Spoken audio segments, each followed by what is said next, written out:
Hey guys, it's me again. Back on Destiny 2 with another Hunter build. Today we're going to be covering the Young Ahamkara Spite Hunter Exotic. Now I made a build video for this way back in time when they released Solar 3.0 with I think Season of the Haunted. Obviously the whole armor system has been changed since then and most of the subclass system has been as well. So let's start with the exotic armor itself. The description for this exotic is that increased strip mine grenade duration and blast radius, and ability damage grants strip mine grenade energy. Now the amount you get for ability damage is about 33% of your energy, your grenade energy back. This exotic also does other hidden things.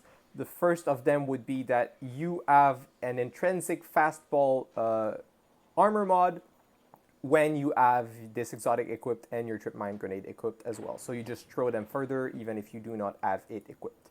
Another thing it does is that it prevents you from taking self damage from your trip mines, and it also increases the damage your trip mines deals. So to take full advantage of this exotic, we're going to be focusing on getting as many ability hits as possible. To do so, we're going to be using the knife trick, which throws out 3 different knives that will also count as 3 different hits if they hit different targets. Another thing we're going to do is focus it on ignition damage. Ignition damage will always count as a hit, an ability hit that counts for your grenade energy coming back if it is procced by the scorch from your abilities, which is what we're going to be focusing on. So the Gunpowder Gamble is a free ignition, so a bonus ability that you get from just using abilities. So it really goes into the whole ability spam thing even more. And Knock 'em Down will let us get our knife back when you get kills with it, as long as you are Radiant. Now we're going to be getting this Radiant buff from Emperor of Torches, which lets us turn Radiant whenever we hit something with our knife. So as long as we get a kill, the hit from the knife will give you Radiant and the kill will give you back your knife. We're still going to use Gambler's Dodge just to make sure that we can keep our ability up as much as possible. If we fail to get the kill, Gambler's Dodge will be there as a safety net.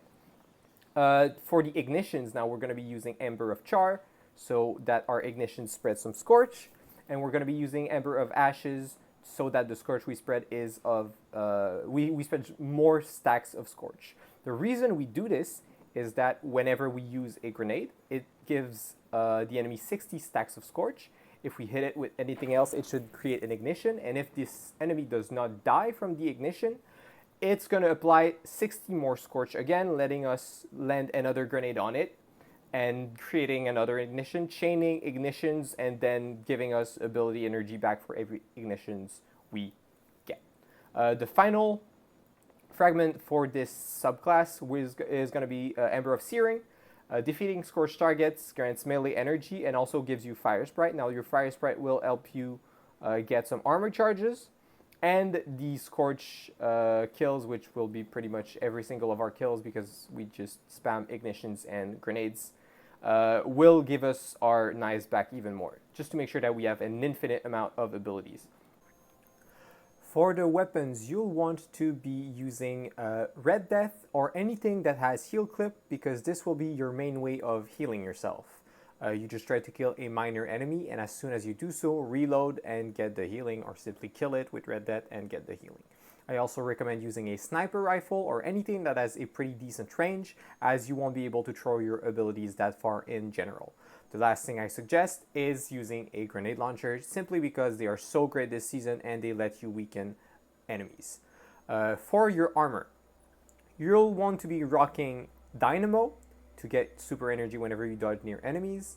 Ashes to Assets, obviously, because this is a grenade focused build. When you get grenade kills, you get super energy, and a Harmonic Siphon so that your solar weapon of choice will be able to lend you some orbs of power. For your gloves, you want to be using Grenade Kickstart. This makes it so that most of the time you only need to spend 2 abilities before getting your grenade back, as the first to 33% lends you 66, and your grenade kickstart should be able to lend you about 33% if you get enough armor charges. Firepower to generate some more orbs of power when you get grenade kills, and momentum transfer so we get our melee back whenever we deal damage with our grenade.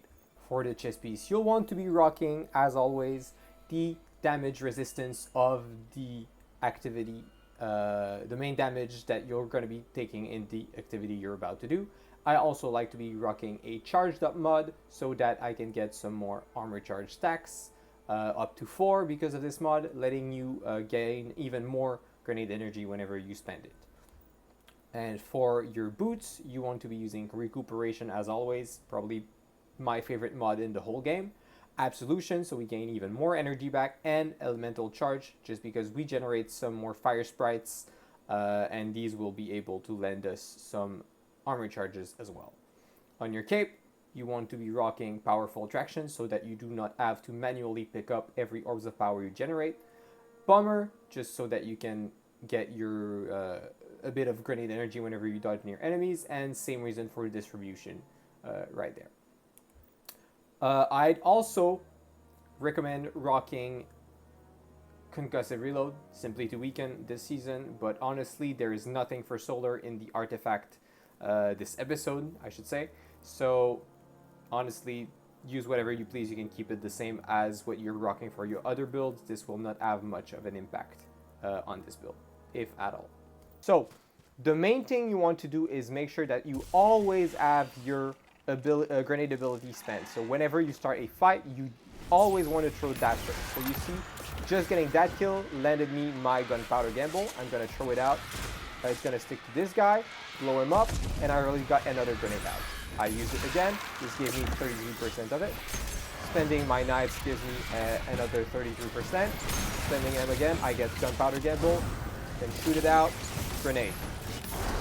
And you get like this whole thing, how it's gonna work. Just spam abilities non-stop. If you ever at some point run out of abilities, just use your blade barrage to get your grenade back and start the rotation going again. Like honestly, you don't even need a super, because it's pretty much as if you were transcendent, but on solar, just because you get so many abilities all the time, and whenever you use one, it regens the other one. Alright, so here we are in Legend Onslaught, Expert Onslaught I should say. I did want to mention another thing. As of now, there is a bug going on that ignition damage deal about 6% of the damage they're supposed to deal to, I think, champions and bosses, which really makes this build completely trash at DPSing bosses. As soon as this is fixed, an ability spam against a boss could be a potential way of DPSing it. I remember doing so against Atheon back in the day, but right now, until they fix it in, I'd say probably mid to late November, this is really not an option. I also tend to forget what stats are needed for the specific builds. So again, always 100 resilience and as much discipline and strength as you can get. There it is.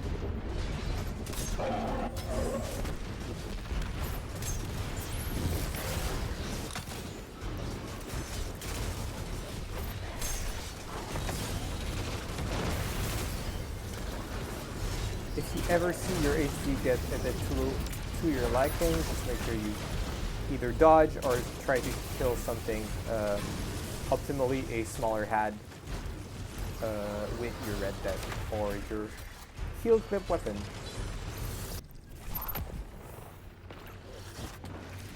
Alright, we are now at the final boss of the Legend Onslaught. So we're going to be doing the exact same thing. As I said before, the amount of damage you're gonna get from your ignitions is not that high, but it's still worth using, as you just have an infinite amount of abilities. This is quite impressive, not gonna lie. And it's extremely fun and satisfying to play as well, which is the main reason you should be playing a build, obviously. Yeah. I mean, I feel like this is fairly self-explanatory. Like, I have an infinite amount of abilities as long as I keep throwing them out. I'm probably gonna die to this. Oh, no. I read that saved me. And the heal clip weapon probably would have too, since I had time to reload.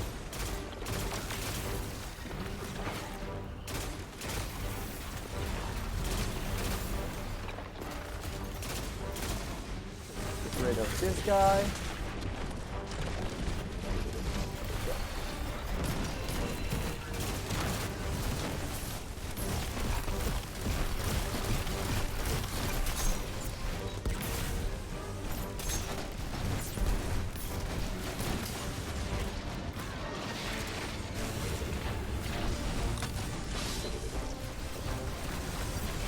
Red Death coming in clutch.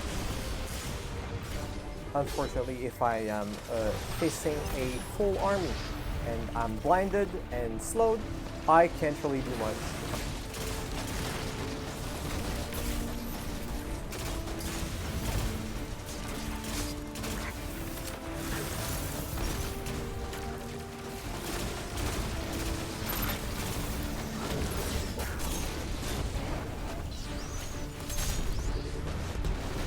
Again, the big advantage this build has, in my opinion, is something like Sunbracer, is that you do not require kills. You can simply be attacking the same enemy again and again and again, and you'll be getting back a lot of energy still. Now, getting kills obviously is a better situation, but if you do not, it's not as big of a deal. And just like that, this guy is dead, and this is the video. Thank you guys for watching. Oh, I've never had this before. There's a bonus round. I didn't know these could happen. Alright, so I'm re-recording the end of the video because Ferrix was speaking over me and I was barely audible. So yeah, this is it. That's the build. If you have any questions, anything you'd like to change about the build, some things you want to suggest, make sure you comment about it in the comment section.